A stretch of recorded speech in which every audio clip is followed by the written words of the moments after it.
Hi guys, Billy back, and it's been a while, hasn't it? There just hasn't been anything really getting my excitement up, and there was a big lull in pre-orders recently. I've got a load of stuff on pre-order, it's just none of it's coming through at the moment. And this was one of my oldest pre-orders, the Play Toys Sports Alita figure. I'm not entirely sure what it's called, if it's called the Warrior or whatever. They tried to play coy just in case they got into trouble, and I don't blame them, to be brutally honest. Since the film came out, Disney merged with Fox, and now this is all Disney property, and you just got to be careful nowadays. Funnily enough, it now makes Alita a Disney princess, which is just weird. But anyway, the packaging is pretty good. It's the image, it's okay. It is a photo of the figure itself, but it's been photoshopped to no end. The background was probably something from the movie, but they really blurred it up so you can't actually tell. It's probably to protect them from a Disney lawsuit. But yeah, on the side here you can see there's a bit more of the Motoball track there, but it's really blurred. And then on the back again, you've not got much on there. Choking hazard, not for kids under 3, recommended for 15 and up. And you can see it's been made in China. The font in text is basic, very simple. And then on the other side we've got more of the Motoball track, and then Sports P17A, which is actually the product number for this figure. The cardboard is really thick and sturdy, it's very chunky, and then on the side it's got a magnetic clasp so you can pull it open and open the box very nicely. Now the presentation, the quality of the box and the magnetic clasp opening is very nice. However, the artwork, the style just doesn't really do it for me. You're not going to be displaying this with the figure. The imagery is cheap looking. It's not the end of the world, but I would have preferred if they'd have done something just a little bit more classy, but for the price, still pretty good. And then we're going to open this up, and you can see, I do love a foam insert. And then we take off the foam piece here, and you can see we've got a lot of the armor on display, the helmet, the chest piece and all that. Then when we pull this off, some bits are falling out, be very careful. You won't be doing it the way I'm doing it anyway, but just to be careful. And then you can see the figure inside, the Motoball, her hands, her feet, etc. And she's already dressed for the party.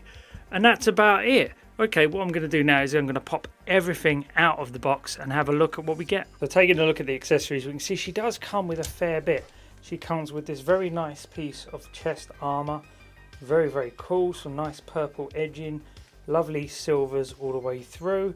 I like the way they just sort of sloppily painted on the 99 like it was in the movie. And she does have some battle damage and some notches, although the silver paint inside does look a little bit slapdash. Other than that, it still looks pretty good. I think it could have done with a bit of weathering, just a little bit more dirt around it, but that's something you can do yourself. It is very easy. But yeah, this is very nice. And then we have the helmet. Again, it's got this nice purple tint to it. The silver accents all the way throughout. There's some nice dry brushing on the back of the helmet there. And on the inside we can see there is some foam padding. Well, it does look a bit sloppily put in there. It's not fully stuck down. And it does look a little bit rough in there. But it will probably do the job, and it will protect the head sculpt, which is what it's meant to do. And yeah, I actually think that looks pretty cool. We'll see what that's like on her in a minute. And then she comes with this Motoball. Again, this is probably one of the best accessories. Lovely gunmetal brushing all the way throughout. Lots of weathering. Dark red accents mixed with those silver holes there. Look really cool. And then, of course, she comes with some skates. And these look really good as well. I'd say these are probably what they concentrated on the most when getting this out the door. You have to remember, and I have a funny feeling, that this Alita figure, the body is definitely a recast from the Hot Toys. I'll show you what I mean in a minute, because I do have the Hot Toy and I'll compare them. But yeah, I do think that it is just a straight up recast. So yeah, so basically all I had to really worry about was some of the armor and maybe a few extra hands. But yeah, very nicely painted, very well detailed, and they'll look good on her, I reckon. She also comes with some forearm armor, and both of these are very different. They have slightly like she sort of slapdashed these armor together just so she could go into the Motoball race. And yeah, I think this is fantastic. They're a little bit flexible, but honestly they're a bit tougher than I would have liked, especially when putting it on that body. So you might want to warm these up with a hairdryer before you put them on. just so they're flexible enough to go on simply without too much resistance and damage the paint on the arms, that kind of thing. And then of course she's got her thigh armour. These are some of the best. I think the weathering on these thigh armour is a little bit better. In fact, much better than the chest piece armour here. But yeah, you can see there's enough battle damage on there, but it's still subtle enough that it doesn't look like it was, you know, just painted on with a paintbrush. It looks like something that came out naturally while she was racing. And yeah, I actually really like that. So these are again a little bit harder than I would like, so they probably need warming up before putting on the figure. And the shin guards, and these are again a lot better because of this. They all look really good, and these are elasticated, so these won't be as much of a struggle to fit on the body as say these bits and the forearm pieces. She comes with some bare feet with some toe articulation, so that's going to be good. If you just want her in a natural warrior clothing, then you're definitely going to need these feet. And she comes with all these hands, and again very similar to the Hot Toys. Don't know why. And with the hands she comes with what you would expect: gripping hands for swords, fisted hands, open splayed hands, relaxed hands. But she also comes with this Motoball holding hand. Now something I have noticed between this and the other hands, I think because these are recasts of the Hot Toys hands and this isn't, there is a slight less bit of detail in this hand. It's only in like when you really look, but you can see the details are a little less defined in the Motoball holding hand than they are in this. It's a fraction, but it is there, and that's because I think they had to specially make this hand. But these are all recast from the Hot Toys, I believe. Overall, tons of accessories, and at this price point you can't complain. And some of the details are very nice. There are a few little bits that I'm not as happy with. I would have liked to have seen a little bit more confidence with the battle damage on the chest armor, but other than that, it's a really great set of accessories.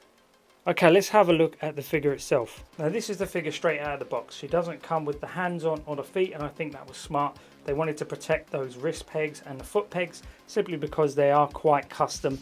You don't get any extra wrist pegs in the box, and I think they just wanted to make sure that they didn't snap in the packaging for people because they couldn't really replace them that well. Mostly because I think most of this body is a recast. You can see here just in the arm piece that these parts blow out a little bit to the side. And I think that's because they're recast from the Hot Toy and they've been misshaped a little bit. And also the joint inside the arm has been recast as well. So what's happened is that shrunk a little, so it makes it look a little bit smaller. It's a fraction, but when I show you next to the Alita figure from Hot Toys, you will understand what I mean. Head sculpt wise, yes, she's got a wonky eye. Don't worry, I'll adjust that in a minute. But overall, I really like what they've done here with the blushing on the cheeks. There's some nice detail in the skin. There's nice gloss on the lipstick. And I really like the eyes. They've got this nice sort of hazily look to them, which works really well. There is product in the hair. I can feel it. It's a tad sticky. So that means it'll be pretty good because once you take it off and on a few times and adjust the eyes, you're going to need to futz that again just to make it look better. But the actual hair, this is actually quite small doll's hair. This isn't like your Tibetan lamb's wool or something that they use on really nice customs, but it is a little bit more fine than the average 1/6 scale female hair piece. For example, bringing it up against the Mr. Toys Alita head sculpt, you can see it is just slightly more fine than the hair on the Mr. Toys head sculpt. So I can't really complain about that, to be honest. Now coming down, you can see into the body. I'll have to unzip this, but I'll have to try and put it back on as well. But you can see again, it's like the Hot Toys version, but there is details on the back. Like the whole body's been sculpted, but I think that's because it's originally been recast from the Hot Toys. So, you know, it is going to look fairly similar. Now what they've done really well is the paint job, because you can see it is all nicely finely detailed. There's no sort of overlapping paint as such, and you can't really complain because for the price point and the quality of the figure and the fact that it's a recast, you'd be surprised how many wouldn't actually get the paint job done right. Oh, just caught some hair in there. Damn it. Now the clothing itself is pretty nice. It's not as refined and detailed as the Hot Toys version. This part here is a little softer, This part here is a little softer, and also the ribbing under the arms is again a little bit softer. That's not a big deal for me because I'm going to put the armor on, so it's not going to hurt too much. But some of you might be a little bit underwhelmed, so to speak, just by the details of the suit. But overall, again, for this price point, pretty nice.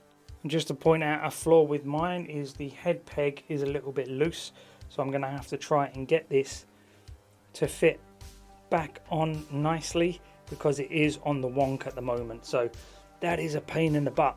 Okay, so here she is just posed up with her sort of just suit on and the feet and some hands, and it looks pretty good. I think there are a few niggles.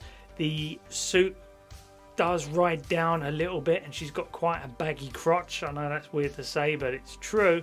She has a baggy crotch, and because of that it can make stances a bit difficult, so you have to really futz those trousers up a little bit to try and get it a bit higher up on her body. But not only that, the foot pegs can be a tad loose time to time. It's not a big deal, but it is something to make note of, and you will have to warm those feet up. It's quite important to warm them up. They're quite stiff to begin with, and the heat will actually help with just quickly being able to put them on the feet and then warm them up again to take them off. Honestly, I know some guys don't like buying a hairdryer, but honestly in this hobby, a hairdryer is your best friend. Some people say, well, just stick it in hot water. Well, then you've got an extra task to do. You stick it in hot water, then you got to take it out, then you got to dry it, and then you got to put it on the figure. Just warm it up with a hairdryer. No fuss, nothing. It's so much easier. Buy yourselves a small travel hairdryer, put it in a drawer in your room somewhere, boom, done. Overall, I have to like what they've done here. Again, there are some problems with the body. Some things are a little bit looser than others. Nothing egregious, you know, it's all fine. But it's not as sort of well engineered as, say, the Hot Toys body, which, you know, cost a little bit more to actually make, and of course they nicked it off them, so there's going to be a few bits that are just not fitting as well because of the recasting process, but nothing that I would have big problems with. In fact, I'm actually quite impressed that she has quite firm joints considering all the recasting that's gone on here. Look at this. But yeah, overall very nice. I do have a few niggles that I'll mention at the end, including the head sculpt, but other than that, yeah, let's get all the armor on her, because that's really why I got this figure. And of course you can see that the suit at the back rides up a little high above the neck and sticks out just a little bit, so it's not perfectly fitting, but I think you can futz with that a little more and get that down if you really want. Okay, and to get the armor onto the actual body itself, we're going to have to undo the clasps at the side. We're also going to have to take the head off, adjust her left arm so that it can slide into the hole on the other side of the actual armor, and then you can get the rest over her neck and pop it all back into place. Then you can replace the head sculpt. Interestingly, the way the armor is actually set up, there's 3 little notches on the side that you've just got to pop out, and they've kind of made these little grooves for them to fit in. They're like keys. It's very, very strange. It's quite a good flexible material once you warm it up, and you can get them back into the notches pretty well once it's on the body, but it can be a little bit difficult and a bit fiddly if you don't know what you're doing. But luckily I was able to close them all up pretty well, so just be careful. Again, warm it up. Also, there's a few inaccuracies with the colours in the torso armour, but that's just a minor niggle simply because, you know, this is a third-party figure. It's supposed to look a bit like the character they're doing, not exactly like the character they're doing. Otherwise, they'd probably get into trouble. Well, overall, what do I think of the figure? Well, I actually really, really like it overall. It's pretty good. It's not without its flaws, hence why I'm not saying it's great. The head sculpt is okay. I think the eyes are a tad small, and they may be even a little bit too far apart. I like the blushing in the face and the cheeks, but obviously there's not enough of a likeness there to Rosa Salazar for the film for me to give it like an absolute thumbs up. Obviously there's some inaccuracies in the armor. I think the knee pads were actually black, not like the purple that they've got on this figure. And also I think the left arm armor has a slight paint application on it that wasn't there in the film. Possibly it was because Blitzway did it on their statue. I'm not sure why. Because Blitzway did it and a lot of their photos of their figure are online, I think maybe Playtoys just saw those photos and just copied them. And also the magnet on the hair cap is really weak and it makes it really difficult to sit the hair in place confidently and not be worried that it's going to fall off. Also, with that hair and then the helmet on top, that can sort of like clasp around her face a little bit and knock the hair out of whack, and it just can be a bit fiddly to work with. But overall, the rest of the figure is fantastic. I absolutely love what they've done overall. When people walk past it on the shelf, they're going to look at it and go, holy crap, that's Alita in her Motoball costume from Battle Angel. Awesome. And I've got to give them a thumbs up. They did a really great paint job on the actual cyborg body as well. However, they lose a few points as well because it's simply recast from the Hot Toys. So I'll give them a thumbs up for not screwing up the paint application, but I can't really give them a thumbs up for the sculpt and everything because it wasn't them that did it. So finally, overall, I really like the figure. I think it is a good figure, but it's not without its flaws, so it fails from being a great figure. But that's it for now, guys. I hope you enjoyed the video. Like and subscribe. If you do me a favour now, if you can get out of my cave, I'm going to go put this on the shelf next to my other two Alita figures because the Alita family just keeps growing. I really hope they actually get around to making that suit from the final scene in the film. That would be really cool as well. Thanks a lot, guys. Bye bye.